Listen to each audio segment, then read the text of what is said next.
Hello అండి, welcome to my channel. ఈరోజు నేను బెండకాయ ఫ్రై ఎలా తయారు చేయాలో చూపించబోతున్నానండి. నేనైతే ఇలా సింపుల్గా చేసుకుంటాను.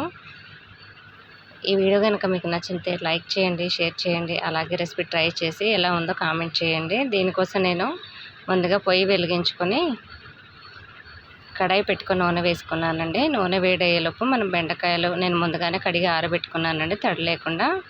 వాటిని రౌండ్గా కట్ చేసి ఉంచుకున్నాను. నూనె వేడగానే దీంట్లోకి మనం బెండకాయ ముక్కల్ని కొద్ది కొద్దిగా వేసుకోవాలి. నూనె మరీ ఎక్కువ వేడి ఉండకూడదండి, కొంచెం తగ్గించుకొనైనా వేసుకొని మీడియం ఫ్లేమ్లో పెట్టాలి. ఇవి ఒక 5 మినిట్స్ ఫ్రై అయ్యాక వీటిని మనం ఇంకో వైపుకి తిప్పేసుకోవాలండి.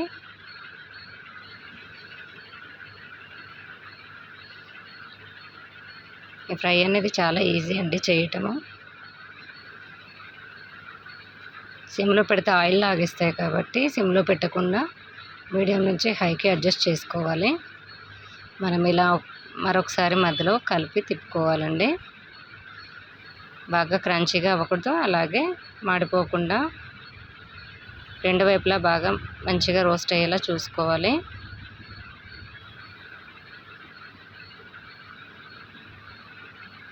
ఇదిగోండి, ఇలా కొంచెం దోరగా ఫ్రై అయిన తర్వాత మనం ఈ గరిటెతో తీసుకోవాలండి. ఆయిల్ అంతా బాగా వడిచేలా తీసుకొని ఇలాంటి స్ట్రైనర్లో కానీ జల్లిగంటలో కానీ తీసుకోవాలండి. ఇవన్నీ మనం ఒక బౌల్లోకి వేసుకుందాం. ఇప్పుడు అదే ఆయిల్లో దానికి సరిపడా వేరుశనగలు వేయించుకుందామండి దోరగా. ఇప్పుడు అవి వేగుతుంటేనే అదే గరిటె అందులో పెట్టేసి ఒక 2 రెబ్బల కరివేపాకు కడిగి ఆరబెట్టానండి, దీన్ని కూడా ఈ గరిటెలో వేసి ఫ్రై చేస్తున్నాను పల్లీలతో పాటుగా.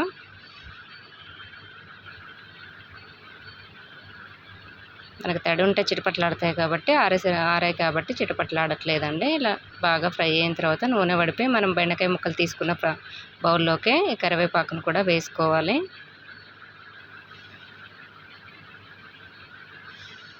ఇప్పుడు మనం పల్లీలను ఇంకో వైపు తిప్పేసుకొని రెండు వైపులా బాగా ఫ్రై అయ్యేలా చూసుకోవాలి.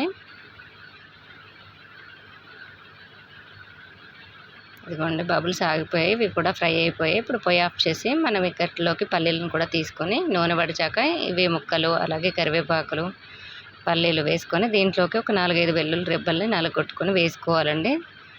దీంట్లోకి మన రుచికి సరిపడా ఉప్పు అలాగే కారము వేసుకోవాలి. మీకు నచ్చితే దీంట్లో జీడిపప్పును కూడా వేయించుకొని వేసుకోవచ్చండి. మీ రుచికి సరిపడా మీరు ఉప్పు కారం వేసుకోండి. ఇదంతా వేసుకున్నాక అయితే ఇలా టాస్లా చేయడమా లేదంటే గట్టిగా తీసుకొని స్లోగా కలుపుకోవడం కంటే ఇదైతే చాలా ఈజీ అండి టాస్ చేయడము.